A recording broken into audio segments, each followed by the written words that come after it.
Special counsel Jack Smith's office is defending his investigators' handling of classified documents found at Mar-a-Lago. In a late-night filing, the special counsel's office rebuffing Trump's attempts to have the entire case tossed based on the fact that some of the documents are no longer in the order that they were found in. Jack Smith noted that his investigators found boxes with their contents spilled onto the floor and insists nothing has been lost, much less destroyed, and there has been no bad faith. The court should see Trump's newly invented explanations and his motion for what they are. His latest unfounded accusation against law enforcement professionals doing their jobs. Isaac, there are pictures that we now have of these classified documents being stored with, here, let's put this up. It appears to be, are those golf shirts, I think? Pillows, classified documents. Our reporting says that, according to the filing, Trump personally chose to keep documents containing some of the nation's most highly guarded secrets in cardboard boxes, along with a collection of other personally chosen keepsakes of various sizes and shapes from his presidency, newspapers, thank you notes, Christmas ornaments, magazines, clothing, and photographs of himself and others. Now, classified documents aside, like, that could be my basement, but, like, what, I mean, like, this also, this filing was pretty sharply worded. I mean, clearly things are, escalating. I mean, I feel like I packed up my college dorm room after freshman year a little bit more cleanly than this. But you're referring him to him packing up the Oval with all this stuff. Yeah, look, I think one of the things that we're seeing here is that Jack Smith and his team very carefully documented every part of this. And they did it in a way knowing that they would get these kinds of motions and arguments from the Trump team. And now as the Trump team is making them, they've got new photos, they've got new bits of it. They have more information than they put out initially to undercut this. And I think that part of the lesson here would seem to be for Trump's team, as you go forward and make these motions, they might have more things that will undercut it because they clearly thought this through. Yeah. Megan, I mean, this would be sort of some hasty packing as Trump is on his way out of the Oval Office. You guys were on your way in at the time. You were working for Biden. Yeah, I mean, when we got there, everything was clean. As you know, the White House team does a really great job of doing that. I mean, I just think that this is not unlike when people are moving quickly. So clearly he was moving pretty hastily out. But let's not forget, it's not because he had them, it's he didn't want to give them back, and he didn't want to admit that he had them. So it's, I could see if this is their packing job, how you accidentally took some documents, but very chaotic. It seems, Matt, go ahead. It looks like my second bedroom. I just moved. I had a lot of crap I got to clean out at the show. It's reminding me of some things I need to do. I mean, look, I will say this. I mean, look, Jack Smith is not above scrutiny. He needs to be, accountable for these things, and he needs to make sure he's defending these things. And Trump has every right to challenge these things. My first thought reading this is also, you look at the dichotomy between Jack Smith and Fani Willis, where, like, look, regardless of what you think, you're going to prosecute the President of the United States.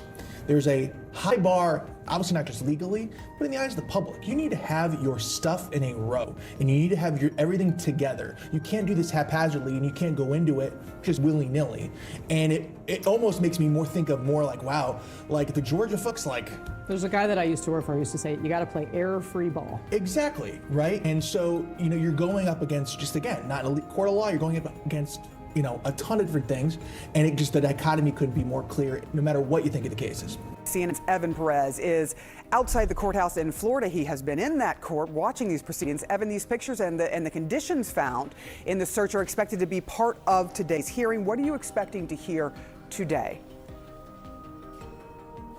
Yes, Sarah, look, this is a reminder from the special counsel, from the prosecutors, I think to remind the judge of exactly the condition that they found these documents when they got to Mar-a-Lago back in August of 2022. One of the things that the prosecutors write in this filing, they say Trump personally chose to keep documents containing some of the nation's most guarded secrets in these cardboard boxes. And you can see, I think we'll show you a couple of these. You'll see some photographs that were taken by Walt Nada, one of the co-defendants, one of the former president's co-defendants, and you see the condition in which he found the boxes when he went down there to take a look before he was moving them to the former president's personal residence. And also, you can see in some additional photographs, there's a thank you note that the former president had written to some families at Sandy Hook, and another one that shows you some of the other knickknacks that he was storing along with these documents. Now, part of the argument that the former president is making in court today is that because the order of documents was disturbed, was changed, that this harms his ability to defend himself. And of course, prosecutors are pushing back, saying, look, this is not a pristine filing system that you're seeing right there in those photographs, Sarah. All right, and I want to ask you about the gag order that the prosecutors are asking for. The judge seemed to be pretty skeptical about this, correct? Yeah, it doesn't look like that she's going to be granting that anytime soon. I think one of the things that you heard in court yesterday, she wanted the prosecutors to sort of directly connect some of the former president's comments. He's been saying things that, you know, for instance, that his life was put in danger during that search. Mind you, he was not in Mar-a-Lago, he was not in Florida when that search happened. And so what prosecutors are saying is that this puts these law enforcement people in danger. Perhaps these people are going to be witnesses. And what the judge was saying is, look, we don't have enough evidence yet. And so it looks like she will simply say, let's wait and see before we make a restriction on the former president like this. Evan Perez, I know you'll be watching all the developments today. Thank you so much. That hearing could get underway anytime. Appreciate it. John? All right, with us now, former Deputy Assistant Attorney General Tom Dupree. Counselor, great to see you here. A lot of motion, I would say, going on down in Fort Pierce, Florida, but it doesn't seem like a lot of movement forward. What do you see?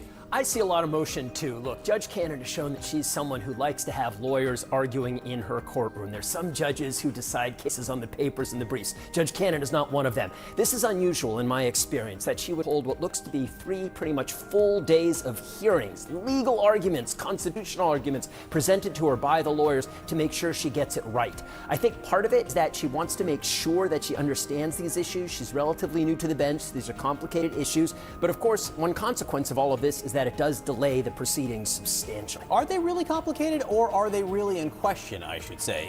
Is the predominance of legal thinking right now, do they think that it's a toss-up in any of these? Well, on the independent counsel challenges, those are arguments that I do think are complicated. To be fair, they are arguments that have been made before unsuccessfully. Defendants commonly challenge the qualifications, the serviceability of the independent counsel and fail.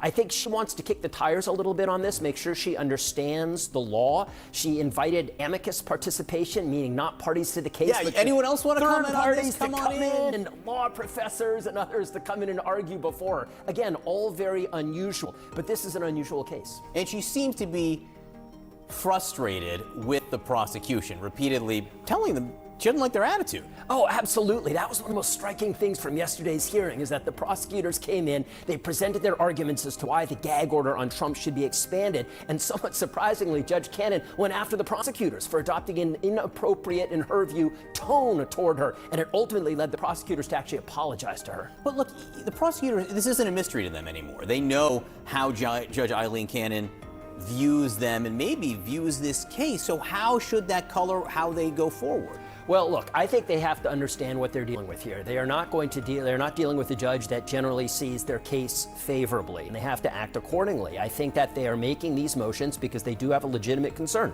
The former President Trump's comments were placing the safety of FBI agents in danger. So they had to make those arguments. They presented them. I think they learned a little bit of a lesson in that they're going to probably try to tone back the approach that they take with this judge, because she doesn't like it when they get aggressive with her. But these are the arguments the prosecutors have to make. One of the things the defense is going to try to do is get Evan Corcoran, who was a lawyer for Donald Trump, his notes tossed.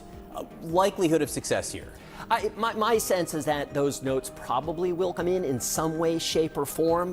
Look, the Trump team is defending this case very aggressively, and they have benefited from many rulings from Judge Cannon favorable to them. Not all of them, but a lot of them. I suspect they're going to push hard to get the Corcoran stuff out. My guess is that Cannon probably will let some of it in, but she may well exclude parts of it. And just in general, given how Cannon has behaved so far, if you're the defense, why would you make a motion on anything and everything under the sun? You absolutely would. I mean, look, you make these arguments as a defendant in hopes that maybe you get the Hail Mary pass, you strike gold, she's going to throw the case out. Why not make it? What's interesting here is that she does seem to be giving very careful consideration to arguments that have been made before and have been pretty much universally rejected. Seems like you get a hearing on anything almost no matter what here.